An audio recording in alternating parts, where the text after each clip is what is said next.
ಎಲ್ರಿಗೂ ನಮಸ್ಕಾರ. ಮತ್ತೊಮ್ಮೆ ಅನ್ಬಾಸ್ ಕರ್ನಾಟಕ ಸ್ಟುಡಿಯೋ ವಿಡಿಯೋಗೆ ಸ್ವಾಗತ ಸುಸ್ವಾಗತ. ಸೊ ಇವತ್ತು ಒಂದು ಬಿರಿಯಾನಿ ವಿಡಿಯೋ ಮಾಡ್ತಾ ಇದ್ದೀವಿ. ಸೊ ತಮ್ಮನೇಲೆ ನೋಡುತ್ತೀರಾ. ಸೊ ಗೌಜಲಕ್ಕಿ ಬಿರಿಯಾನಿ ಅಥವಾ ತೀತರ್ ಬಿರಿಯಾನಿ ಅಥವಾ ಕ್ವೇಲ್ ಬಿರಿಯಾನಿ ಅಂತ ಕರಿಬೋದು. ಅದು ಕೂಡ ಒಂದು ಕೇರಳ ಸ್ಟೈಲ್ನ ತರಿಸಿದ್ದೀವಿ ಈ ಸಲ. ಕೇರಳ ಸ್ಟೈಲ್ ನಾವು ತಿಂದು ತುಂಬ ದಿನ ಆಯಿತು, ವಿಡಿಯೋ ಕೂಡ ಮಾಡಿ. ಅದಕ್ಕೋಸ್ಕರ ಸೊ ಆನ್ಲೈನಲ್ಲಿ ಏನೋ ಸರ್ಚ್ ಮಾಡೋಣ. ನಾರ್ಮಲಾಗಿ ಇವತ್ತು ಚೀಪ್ ವರ್ಸಸ್ ಎಕ್ಸ್ಪೆನ್ಸಿವ್ ವಿಡಿಯೋ ಮಾಡೋಣ ಅಂತ ಸರ್ಚ್ ಮಾಡಿದ್ದು. ಬಟ್ ಇದು ಕಣ್ಣಿಗೆ ಬಿತ್ತು. ಕಿಲಿ ಬಿರಿಯಾನಿ, ಅದು ಕೂಡ ಕಿಲಿ ಬಿರಿಯಾನಿನ ತರಿಸಿದ್ದೀವಿ. ಕಿಲಿ ಬಿರಿಯಾನಿ, ಬಟ್ ಸ್ಪೆಲ್ ಮಾಡಬೇಕಾದ್ರೆ ನೀವು ತಮ್ಮನೇಲಿ ಏನೋ ನಾವು ಹಾಕಿದರೆ ಟೈಟಲಲ್ಲಿ ಅದು ಕಿಜಿ ಬಿರಿಯಾನಿ ಅಂತ ಇರುತ್ತೆ. ಸೊ ಎಲ್ಲರಿಗೂ ಗೊತ್ತಿರುತ್ತೆ ಕೇರಳ ಬಗ್ಗೆ, ಗೊತ್ತಿರೋರಿಗೆ ಬಿರಿಯಾನಿ ಬಗ್ಗೆ. ಸೊ ಅವರು ಝೆಡ್ನ ಎಲ್ ಅಂತ ಪ್ರೊನೌನ್ಸ್ ಮಾಡ್ತಾರೆ. ಸೊ ಅದು ಕಿಲಿ ಬಿರಿಯಾನಿ, ಕಿಲಿ ಪರಾಟ ಅಂತ ಹೇಳ್ತಾರೆ. ಬಟ್ ಬರಿಬೇಕಾದ್ರೆ ಝೆಡ್ ಹಾಕಿರ್ತಾರೆ, ಕಿಜಿ ಅಂತ ಹಾಕಿರ್ತಾರೆ. ಸೊ ಅಷ್ಟೇ, ಇದು ಕಿಲಿ ಬಿರಿಯಾನಿ. ಅದ್ರ ಕಾನ್ಸೆಪ್ಟ್ ಗೊತ್ತಿರುತ್ತೆ ಎಲ್ಲರಿಗೂ.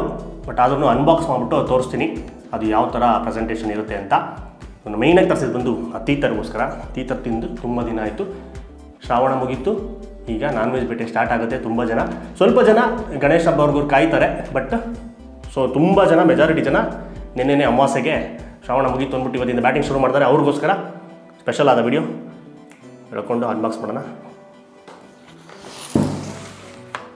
ಸೊ ಇದು ಬಿರಿಯಾನಿ, ಒಂದೇ ಬಿರಿಯಾನಿ ತರಿಸಿರೋದು.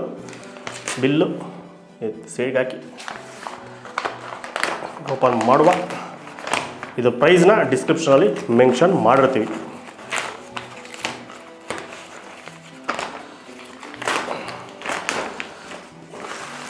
ಒಳಗಡೆ ಸಂಡಿಗೆ ಕೊಡ್ತಾರೆ ಕೇರಳ ಸ್ಟೈಲ್ ಫುಡ್ಡಲ್ಲಿ ನೆಂಚ್ಕೊಳಕ್ಕೆ.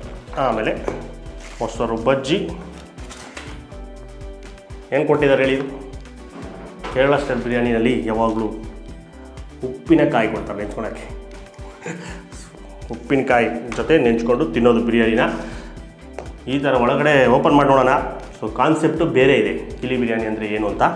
ಆದಮೇಲೆ ಹೇಳ್ತೀನಿ. ಫಸ್ಟ್ ಇದನ್ನು ಓಪನ್ ಮಾಡುವ.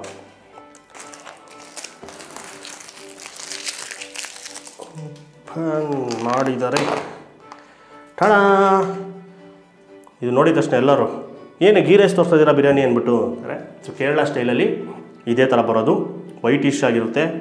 ಸೊ ಅದೆಲ್ಲ ಎಲ್ಲೋ ಇಷ್ಟು ಕಾಣ್ತದೆಯಾ, ಅದೆಲ್ಲ ಕೇಸರಿ ನೀರು ಹಾಕಿರ್ತಾರೆ.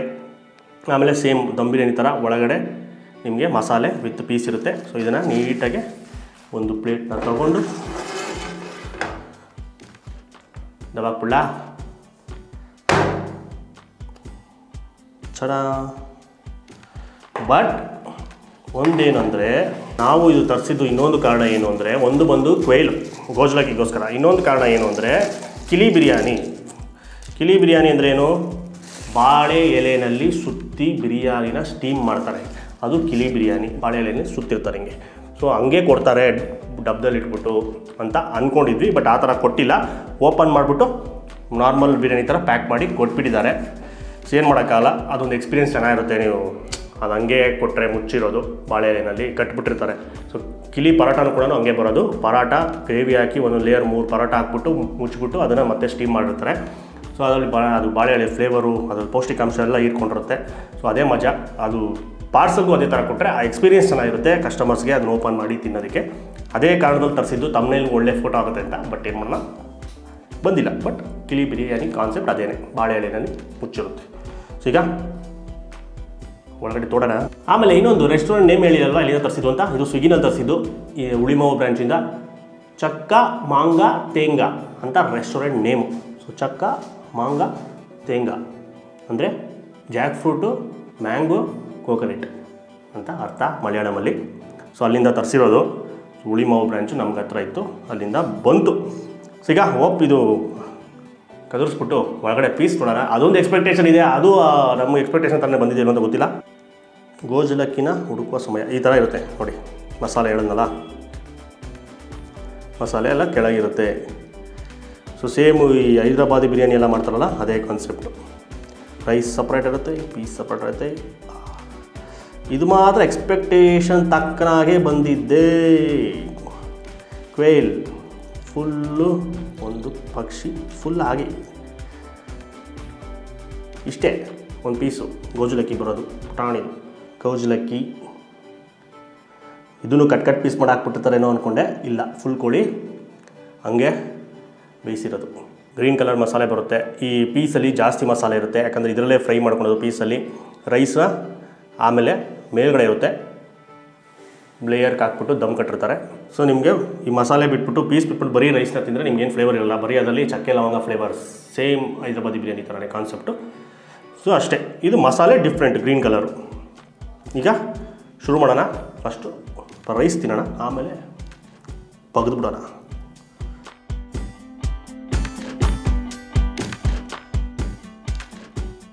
ಘಮ ಘಮ ಘಮ ಅಂತದೆ. ಸ್ವಲ್ಪ ಮಸಾಲೆ ಎತ್ಕೊಂಡು, ಮಸಾಲೆ ನೋಡಿ, ಈರುಳ್ಳಿ, ಫ್ರೈಡ್ ಆನಿಯನ್ ಸಪ್ರೇಟು ಅದು ಬೇರೆ, ಬಟ್ ಈ ಮಸಾಲೆನಲ್ಲೇ ಈರುಳ್ಳಿ ಇದು ಜಾಸ್ತಿ ಹಾಕಿರ್ತಾರೆ. ಈರುಳ್ಳಿ ಜಾಸ್ತಿ ಇದೆ ಇದರಲ್ಲಿ. ನೀಟಾಗಿ ಕಲಿಸ್ಕೊಂಡು ಸ್ವಲ್ಪ ಹೈ ಡೋಸೇಜಲ್ಲಿ.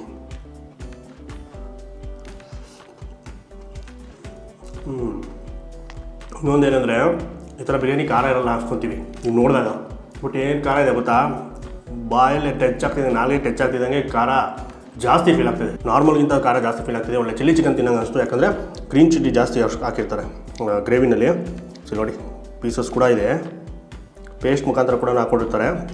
ಸ್ಪೈಸಿ ಆದ ಬಿರಿಯಾನಿ. ಆಮೇಲೆ ಈರುಳ್ಳಿ, ಆಬ್ವಿಯಸ್ಲಿ ಈರುಳ್ಳಿ ಫ್ಲೇವರ್ ಸ್ವಲ್ಪ ಜಾಸ್ತಿ. ಆ ಖಾರದ ಮಧ್ಯದಲ್ಲಿ ಲೈಟಾಗಿ ಆ ಈರುಳ್ಳಿದು ಸಿಹಿ ಅಂಶ, ಈರುಳ್ಳಿ ಚೆನ್ನಾಗಿ ಫ್ರೈ ಮಾಡ್ಕೊಂಡಿರ್ತಾರಲ್ಲ, ಅದು ಆ ಸಿಹಿ ಅಂಶ ಒಂಥರ ಬರುತ್ತೆ ಫ್ರೈ ಮಾಡ್ಕೊಂಡಾಗ, ಗೊಜ್ಜಲ್ಲಿ ಫ್ರೈ ಮಾಡ್ಕೊಂಡಾಗ. ಪ್ಲಸ್ಸು ಫ್ರೈಡ್ ಆನಿಯನ್ಸ್ ಬೇರೆ, ಅದು ಡೀಪ್ ಫ್ರೈ ಮಾಡಿರೋದು ಬೇರೆ, ಅದ್ರದ್ದು ಎಲ್ಲ ಅದ್ರ ಮಿಕ್ಸ್ ಆಗಿ ಅದೊಂಥರ ಲೈಟಾಗಿ ಸಿಹಿ ಅಂಶ ಬರ್ತಾ ಇರುತ್ತೆ, ಬಟ್ ಆ ಖಾರ ಡಾಮಿನೇಟ್ ಮಾಡುತ್ತೆ. ಆಮೇಲೆ ಸೊಪ್ಪಿನ ಘಮ ಚೆನ್ನಾಗಿದೆ.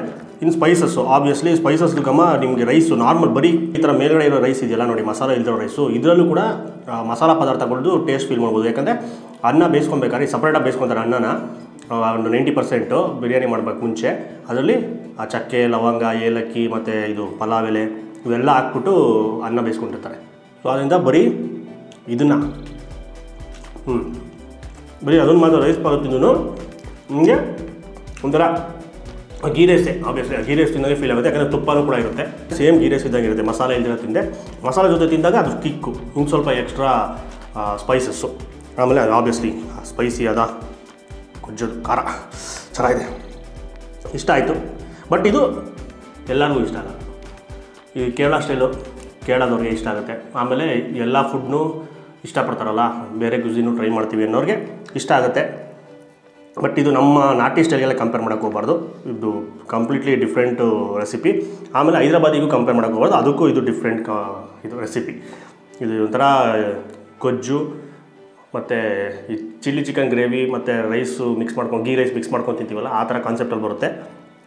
ಬಟ್ ಲೇಯರ್ ವೈಸೇ ದಮ್ ಹಾಕೋದು ಏನು ಮಾಡೋಕ್ಕಲ್ಲ. ಅವ್ರವ್ರ ರೆಸಿಪಿ ಚೆನ್ನಾಗಿದ್ದೇ ಇರುತ್ತೆ. ಸೊ ನಾವು ಜಾಸ್ತಿ ಕ್ರಿಟಿಸೈಸ್ ಮಾಡಬಾರ್ದು, ಆಮೇಲೆ ಚೆನ್ನಾಗಿಲ್ಲ ಅಂತೆಲ್ಲ ಹೇಳ್ಬಾರ್ದು. ಚೆನ್ನಾಗಿರುತ್ತೆ, ಇಷ್ಟ ಆದರೆ ತಿನ್ನಬೇಕು, ಇಲ್ಲಾಂದರೆ ಬಿಡಬೇಕು. ಸೊ ನಮಗೆ ಇದು ಓಕೆ, ಚೆನ್ನಾಗಿದೆ. ನಮ್ಮ ಕೇರಳ ಸ್ಟೈಲೆಲ್ಲ ಮುಂಚೆಯಿಂದ ತಿನ್ಕೊಂಬಂದಿರೋದ್ರಿಂದ ನಮಗೆ ಅಭ್ಯಾಸ ಇದೆ ಈ ಥರ ಬಿರಿಯಾನಿ. ಸೊ ನಮಗೆ ಇಷ್ಟ ಆಯಿತು ಲೈಟಾಗೆ. ಈಗ ಬಂಗಾರದಾಗಿರೋ ಗೋಜ್ಲಕ್ಕಿನ ತಿನ್ನುವ ಸಮಯ. ಇದರಲ್ಲಂತೂ ಮಸಾಲೆ ಫುಲ್ಲು ಕೋಟ್ ಆಗಿಬಿಟ್ಟಿದೆ. ತೊಡೆ ಪೀಸ್ನ 2 ಕೈ ಬಳಸಲೇಬೇಕು. ತೊಡೆ ಪೀಸ್ನ ಕಟ್ ಮಾಡಿ, ಪುಟಾಣಿ ತೊಡೆ.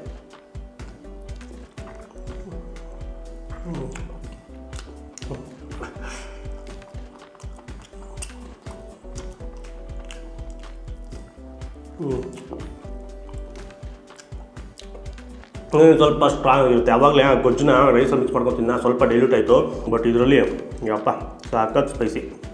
ಅದರಲ್ಲೂ ಹಸಿಮೆಣಸಿನಕಾಯಿ ಪೀಜಾ ಕೂಡ ಎಗ್ರಿ ನೋಡ್ತಾ ಇದೆ, ಫುಲ್ಲು ಇನ್ಫ್ಯೂಸ್ ಆಗಿಬಿಟ್ಟಿದೆ ಈ ಪೀಸಲ್ಲಿ. ಆಮೇಲೆ ಕೊಯ್ಲು ಬಂದ್ಬಿಟ್ಟು ಅಥವಾ ಗೋಜಲಕ್ಕಿಲ್ ಬಂದ್ಬಿಟ್ಟು ಮಾಂಸ ಜಾಸ್ತಿ ಇರೋದಿಲ್ಲ, ಲೈಟಾಗಿರುತ್ತೆ. ಬಟ್ ತುಂಬ ಒಳ್ಳೆಯದು ಅಂತಾರೆ.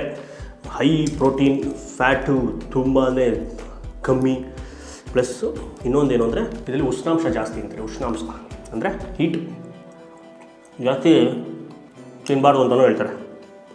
2 ಕೋಳಿ 3 ಕೋಳಿ 4 ಕೋಳಿ ಈ ಥರ ಫುಲ್ ಕೋಳಿ ತಿನ್ನಬಾರ್ದು ಅಂತಾರೆ, ಹೀಟ್ ಆಗುತ್ತೆ. ಆಮೇಲೆ ಬಾಯಲ್ಲೆಲ್ಲ ಗಾಯ, ಬೆಳಗ್ಗೆ ಎಫೆಕ್ಟ್ಸ್ ಎಲ್ಲ ಆಗುತ್ತೆ ಅಂತ. ಸೊ ಲಿಮಿಟಲ್ಲಿ ತಿನ್ನಬೇಕು ಇದನ್ನು. 1 ಕೋಳಿ ಚೆನ್ನಾಗಿರುತ್ತೆ, ಒಳ್ಳೆಯದು ಇದು ತಿಂದರೆ. ಸೊ ಆಮೇಲೆ ಇದು ಎಷ್ಟೊಂದು ಜನಕ್ಕೆ ನಾಲೆಜೇ ಇಲ್ಲ. ಕೊಯ್ಲು ಅಂದರೆ ಏನು, ಈ ಫೋಟೋ ಎಲ್ಲ ಹಾಕಿರ್ತೀವಲ್ಲ ನೋಡ್ಬಿಟ್ಟು ಕಾಡು ಪ್ರಾಣಿ ಕಾಡು ಪಕ್ಷಿ ಅದು ಇದು ತಿಂತೀವಿ ಅದು ಇದು ಅಂತೆಲ್ಲ ಅಂತಾರೆ. ಇಲ್ಲ, ಇದು ಕೋಳಿ ಫಾರ್ಮ್ ನಡೀತಲ್ಲ, ಕೋಳಿ ಥರನೇ ಇದನ್ನು ಕೂಡ ಬೆಳೆಸ್ತಾರೆ. ಪಿಜ್ಜಾ ಆಗಲಿ ನಮ್ಮ ಕರ್ನಾಟಕದಲ್ಲೂ ಎಷ್ಟೊಂದು ಫಾರ್ಮ್ಗಳಿದೆ. ಸೊ ಎಲ್ಲ ಕಡೆಗೂ ಎಕ್ಸ್ಪೋರ್ಟ್ ಆಗುತ್ತೆ, ಇಲ್ಲಿಂದ ಫಾರಿನ್ಗೆ ಎಕ್ಸ್ಪೋರ್ಟ್ ಆಗುತ್ತೆ. ಮತ್ತು ಜಾಸ್ತಿ ತಿರೋದು ಕೇರಳದಲ್ಲಿ ಮತ್ತು ತಮಿಳ್ನಾಡಲ್ಲಿ ಬೇಜಾನ್ ಎಕ್ಸ್ಪೋರ್ಟ್ ಆಗುತ್ತೆ. ಸೊ ಇದು ಒಂದು ಫಾರ್ಮಿಂಗ್ ಇದೆ. ಇದರಲ್ಲಿ ಕೋಳಿ ಫಾರ್ಮ್ ಬೆಳೆಸ್ತಾರೆ ಫಾರ್ಮಲ್ಲಿ. ಸೊ ತಿನ್ನೋಕ್ಕೆ ಅಂತಲೇ ಬೆಳೆಸುವ ಒಂದು ಪಕ್ಷಿ. ಆಹಾ, ಅಲ್ಲಿಗೆಲ್ಲ ಉರಿತಾ ಇದೆ. ಸ್ವಲ್ಪ ಮೊಸರು ಹಾಕ್ಕೊಂಡು ತಿಂದುಬಿಟ್ಟು ಆಮೇಲೆ ಸಿಗ್ತೀನಿ ಒಂದು ಸಣ್ಣ ಬ್ರೇಕ್ನ ಅಂತ.